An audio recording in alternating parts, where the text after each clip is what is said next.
morning, Ronke. Good morning. Thanks for inviting me. Yeah. Yeah, I have to say, David, quickly, if all teachers look like this, then probably... I want to go back to school.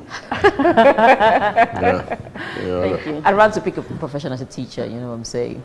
But we have a very, very dire issue that we're discussing right now, course, yeah. which is finding a way to upgrade both educational curriculum and the way, you know, our educational system runs. You can see the trending stories right now about someone, in fact, this time around, the lady, the teenager, Miss Oma, parading fake result. In fact, according to JAM, they said that she manually altered the result, you know, to you get that. I mean, let me, as an educator, as somebody who is in the system, let me first of all get your comment or your reaction to, you know, this trending story. Okay, thank you. So first, I believe they're allegations. I believe that they are yet unfounded. I understand that the case is still under investigation. When the case started, the girl was 16. Now she appears to be 19. So we don't know yet. Now, I'm standing and believing that she's 16 because that's how the story started. If indeed she is 16 years old, she is a minor. She needs to be protected regardless of what she did.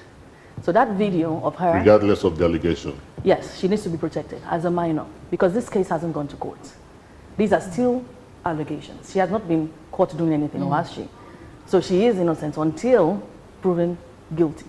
Child protection is the way. And as JAM should know that they should protect the best interest of the child first. That's my initial reaction. Okay, so now that it's a different angle to the conversation, well, child protection is also an angle to the conversation, but then let's look at the issue itself. We had we had this conversation before you came into the studios. We were looking at a few moves that have been detected. You did say that these applications, these apps, fake apps, how to change your score apps have been in existence for a while. I don't know, is it that the people in the dark world space had moved 10 steps you know, in front of the legitimate players within the space? I'm talking about the likes of JAM, the likes of WAEC, and all of that. Because if we have these right in our palms here, so what's the essence of even going to do right examinations? Exactly. So maybe just to be on the database. Because if you Google it right now, yes, you will still find, just as I showed you before we started the show, you would still find these apps, you still find these sites where results are altered. So it's not breaking news. She just happens to be a scapegoat at this time. Many people have received results that one result today, a few days later, another one. So one way or the other, those results are not always static. People alter them. It's not new. But this particular girl, unfortunately, has been made the scapegoat. All right, thank you so much for that. I really want to ask another very important question. But before we do that, let's just go for the short break. And when we come back, we stay talking about education issue and how we can get to improve it and curb to the barest minimum the issue of special centers. This is News Hub. Join us again. Thank you for staying with us right here on News Hub. We are talking education sector review, raising the bar, and special focus on curbing the special centers. Ronke Posh Adini is an educator with a difference, and she's someone who really cares so much about protecting the children. You know, in this African setting, I mean, we need you know, such change in mentality. I mean, we're speaking about, you know, the recent JAM trend, and something came to my mind. We do hear a lot about education being able to open the mind, help people think, help them get knowledge and know more. Why would people want to circumvent it and, you know, bloat their results or go for help to write an examination? Doesn't that defeat the purpose of education in the first place? Yeah, it does. It does defeat the purpose of education. However, it has become a culture in society. That's the template that our children are following.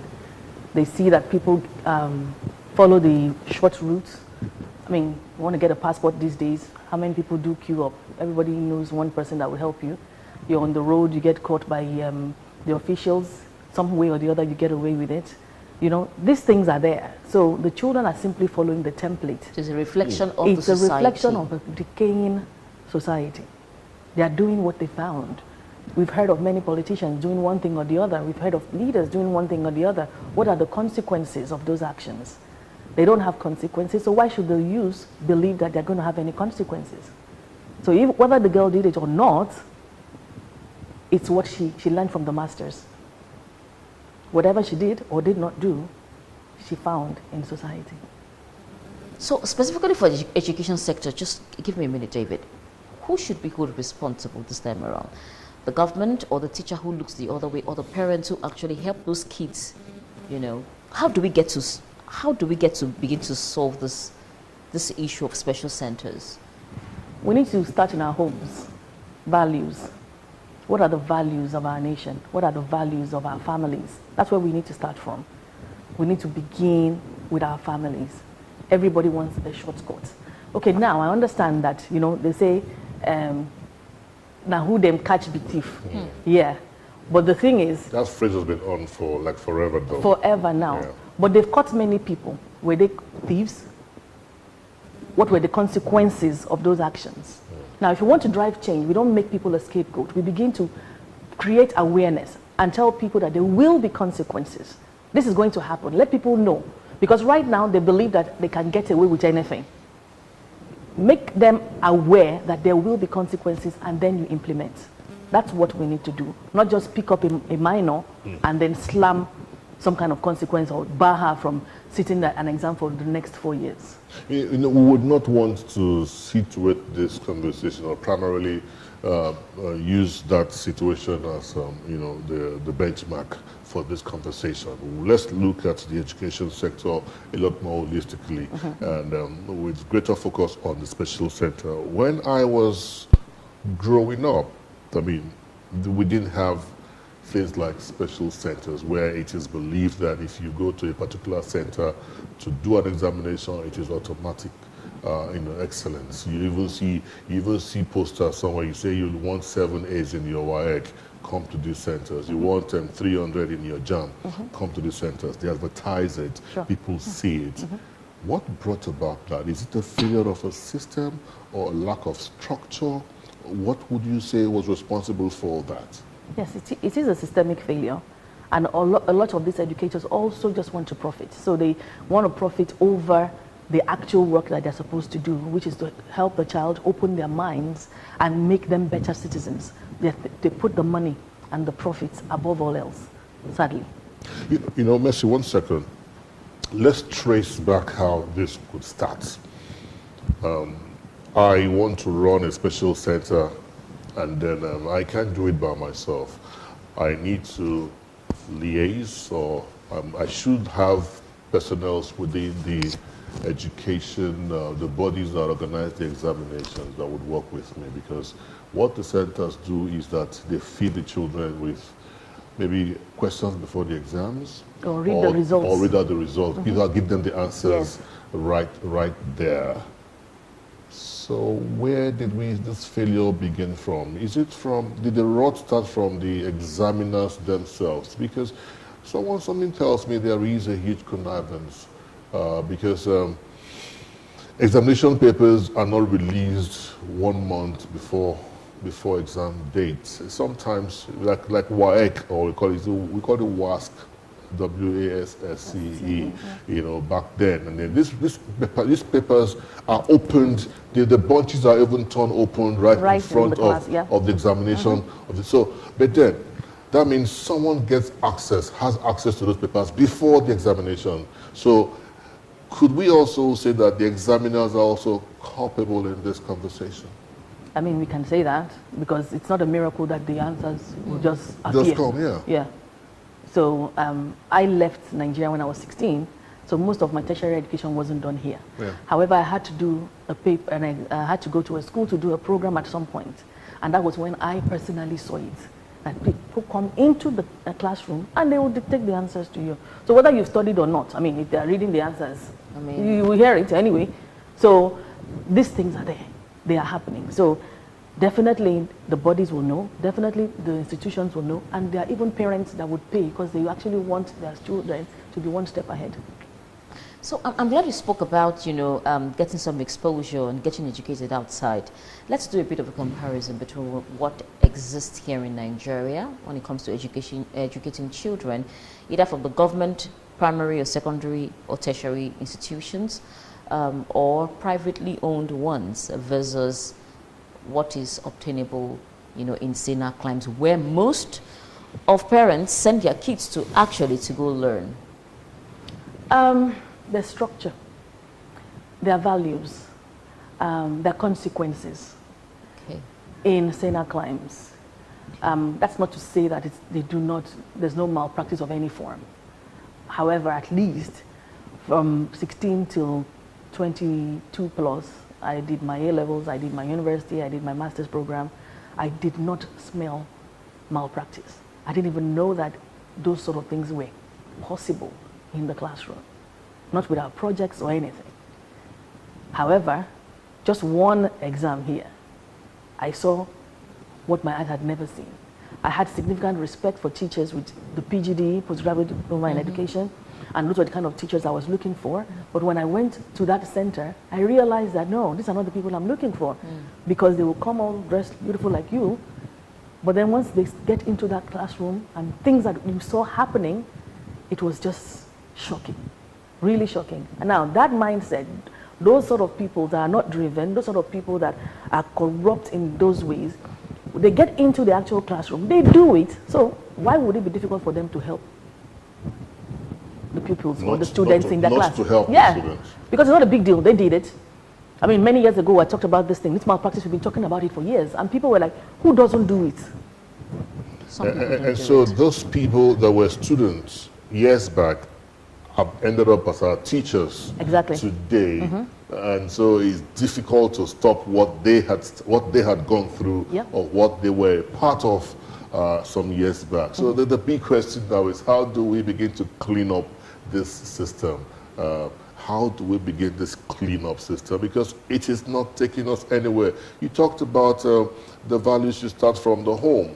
And I'm looking at kids that are involved in exam malpractice today. Tomorrow they'll be fathers and mothers. How would they tell their children not to be part of it? Or even though I know a lot of parents lie, they tell their parents I was the best student in school, and I was the first. I come out first every year in school. Meanwhile, they were probably the 30th and all of that. I know some parents don't say the truth, but this is what it is today. The family structure, the family lineage, this system. How do we clean up this? Is endemic in our system today. You talked about the fact that there are no consequences. I'm so afraid, because I just wonder, because when you were talking, I was just racking my head around the entire system. We have Yahoo boys, I mean, just walking about, doing their stuff without being injured. We have ritualists, everybody, the politicians are, and then you begin to wonder, is it a failed system in its entirety? How do we clean up the system? I do believe it's a failed system, and I don't believe that it's impossible to change. Now, like I said earlier, if we want to drive the change, we don't start by making scapegoats of people, because this is already a culture. We start again. We begin to sensitize people and tell them, you don't do this. If you do it, this is what is going to happen. This is the consequence for this action. Do it for like the next 6 months or however long, so that people begin to understand that something is going to happen. So they need orientation. Orientation. They need it. You don't just pick somebody and say you are going to be in trouble, because you yourself that are speaking the person, you're probably doing exactly the same thing. Or you've done the same thing. You've done the same thing. The guy next door has done the same thing. It's a culture. It's everywhere. So what you begin to do is orientate people. Let them know that there will be consequences. Give them a deadline. Just like when we were taking money, when money was being exchanged, we wanted a new note. You said, by X, if this happens, this is going to be the consequence. By that time, implement it. Let there be consequences from that time. But don't make a scapegoat of anyone. Irrespective of the age of the girl, I don't believe that. There should be consequences, maybe community service or whatever the case may be. There should be consequences if either she's 16 or 19. But because she's not the only one that has been doing it, because she found the template on ground, they should take her scholarship away. They should give her some community service to do, or don't ban her or do all sorts of things. We are not saying that she's guilty. Let's put it in perspective. We are not running a judgment over her. Yes, we are not saying Ms. Omar is guilty. It is still under investigation. But we are just saying, should this be the case? Should she have been a victim of the system? This is what should be done. I just want to put that in perspective for our viewing audience. Yes. So you had a line of thought. Yeah, she's already a victim of the system, whether she did it or not. Because if she did it, she found it there. If she didn't do it, she had not been protected. And she should be protected because we don't know whether she did it or not. So in one way or the other, she should be protected. I mean, if she was from a different social status in society, would her face have come out? Good question. Would they have put a phone to her and she's talking, no lawyer, nothing? That wouldn't have happened. That's an abuse of the child. And so something comes to mind while you're speaking, because I've had several situations, and even my niece, when they come to me to, you know, help them with their homework, like guide them through it, I go, okay, so what did they explain to you in class? They go, they didn't explain it to us in class, they just say we should go and do it in the house. And so it begins to make one think of the quality of teaching and then training of the teachers to ensure that the right knowledge is passed across to the children the right way, so that when they go home or when the examination comes out, they are able to, you know, get it done. I could see that might be a challenge, because I faced that too in secondary school, where you need a formula for something. The teacher explains, it's not understandable to the student. Sir, please help break, we don't really understand, can you help us understand? And then goes, that's the best I can give to you, you take it or not.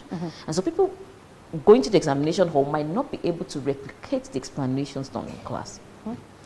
That could be one of the reasons why people would resort, of course, to going for some of these things. So let's talk about the issue of ensuring that teachers are trained to deliver their subjects in a manner that the kids totally understand. Okay, so for you to be a teacher, you need to love children.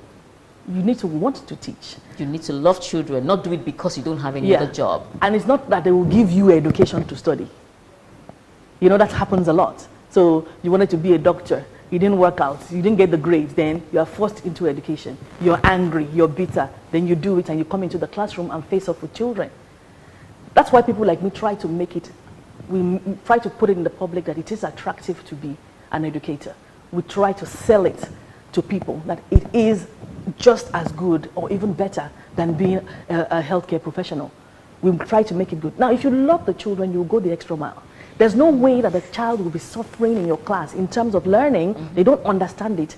If you don't understand what you've taught, you would look for a way to ensure that that child understands. But if you're only there for the money, or you're there in the classroom, you have other businesses, you're selling human hair, you're selling slimming pills, you're selling all sorts of things, your mind is all over the place. How are you going to dedicate your time to giving that child the very best? A lot of the teachers we have in the classroom don't love the children. They're just waiting for the end of the month to collect their salary and to get out. There are few that love children. There are few, but we need more people that are committed to the welfare and the well-being of those children. If we can get that, if you can pay better, if you can do better, then, and even look better. If you can even look better, you know, when you have all these memes with the bad shoe or the bad hair, they will say that is the teacher. Oh, your reward is in heaven. Yeah, your reward is in heaven. No, my reward is here on earth, and my reward is also in heaven. So let's make it more attractive. Let's pay the teachers. Let's make them look good. And then we'll have better people that will face off with the children in the classrooms. Another concern that this has brought about, talking about the teachers, is who is training the teachers? Because most of our teachers are a function of who trained them.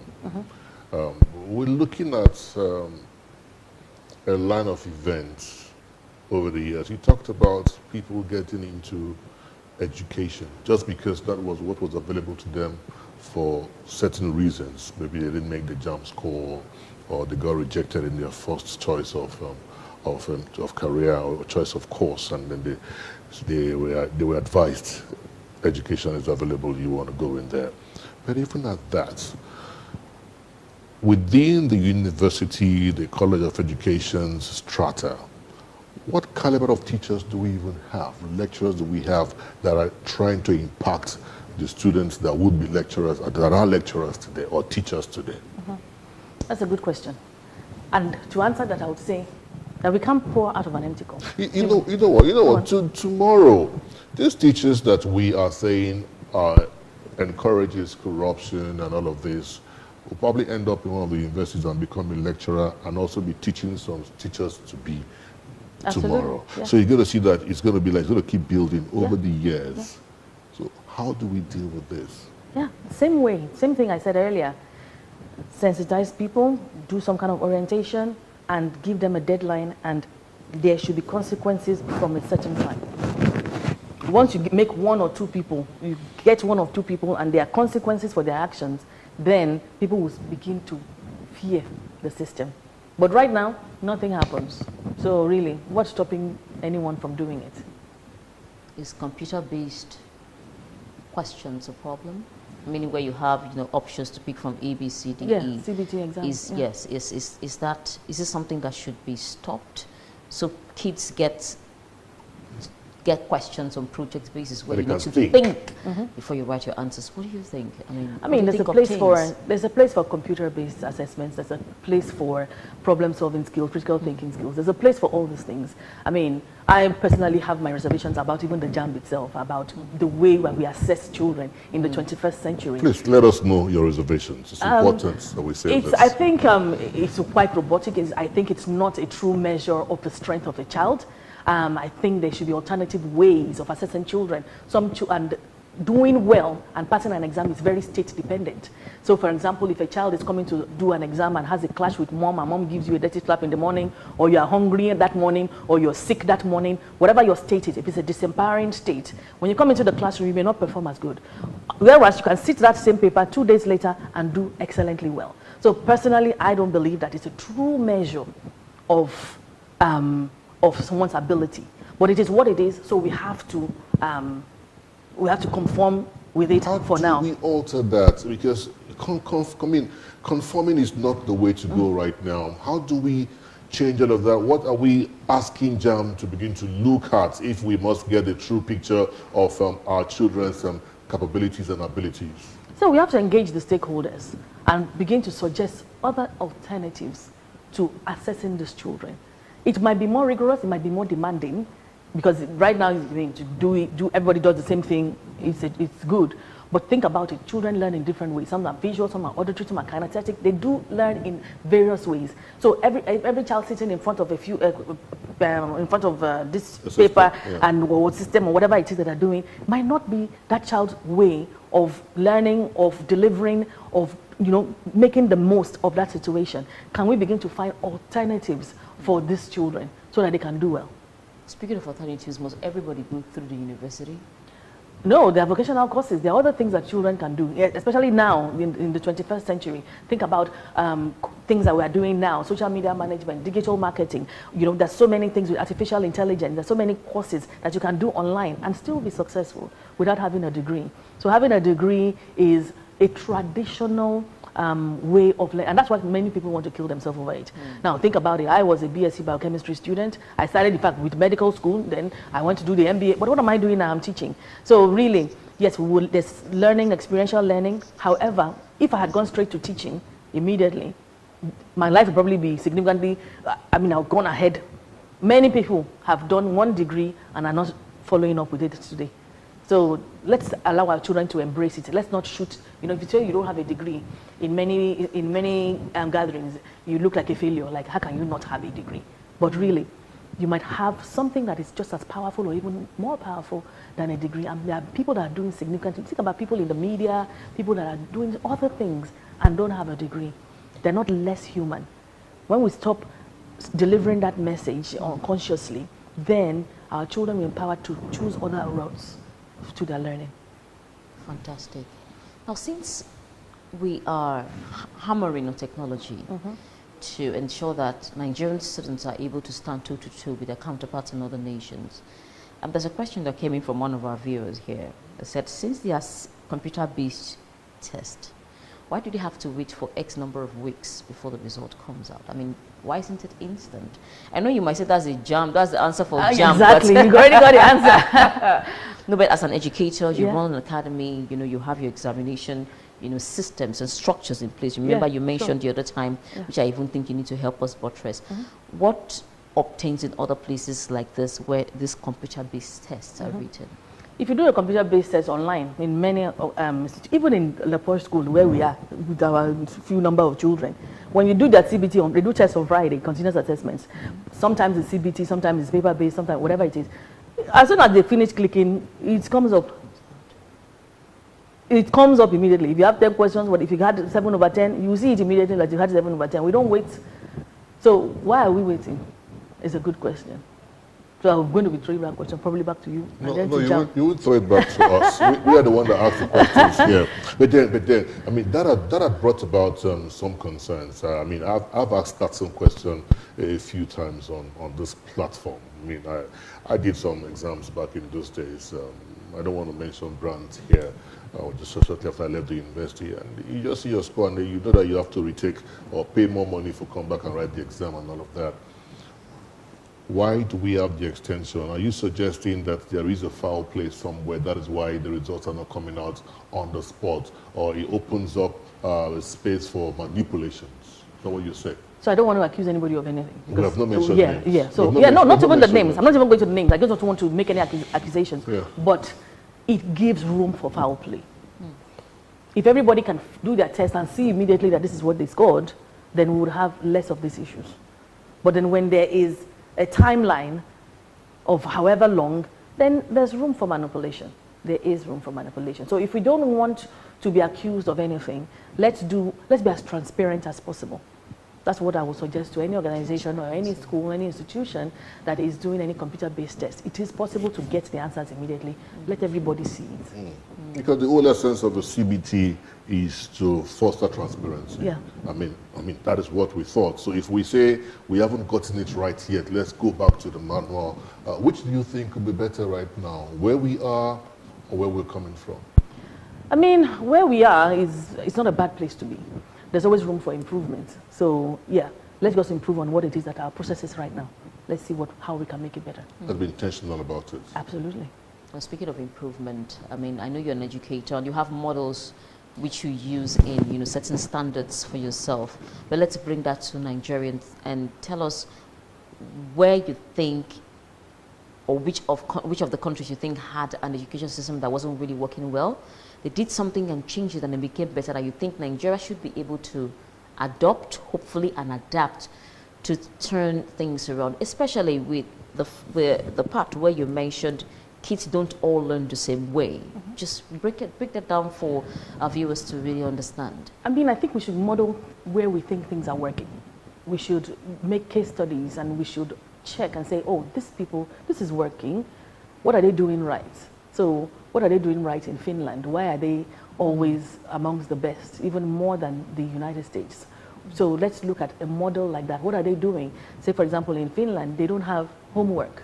They don't have extended hours a day. Their teachers are typically PhD holders.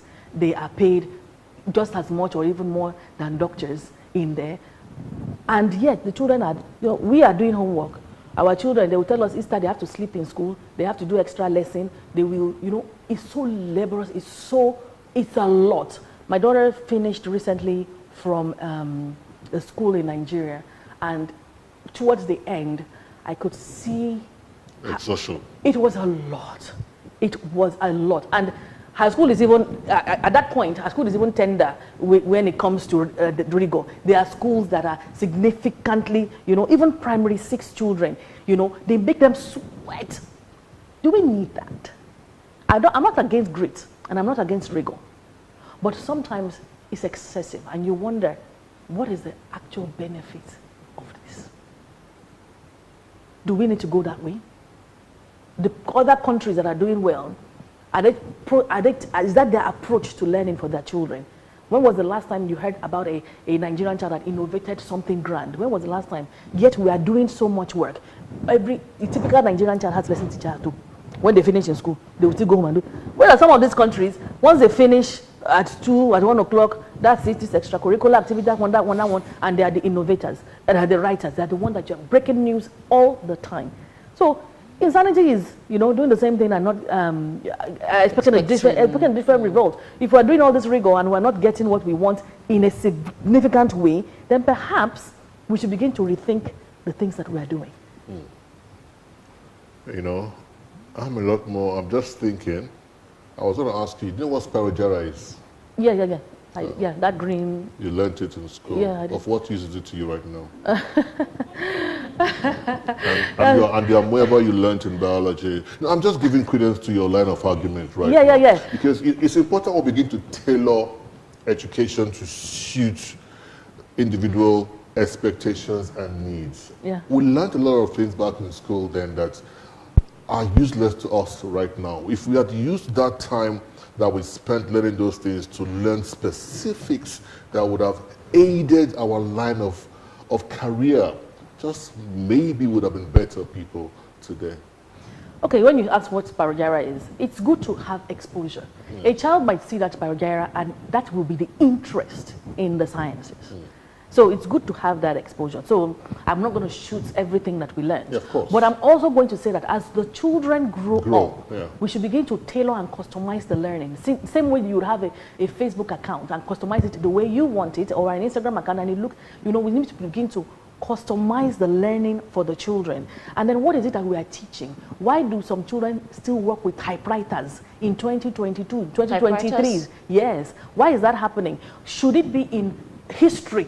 Should they be making reference to a typewriter in history as opposed to having it as a tool in a business studies class?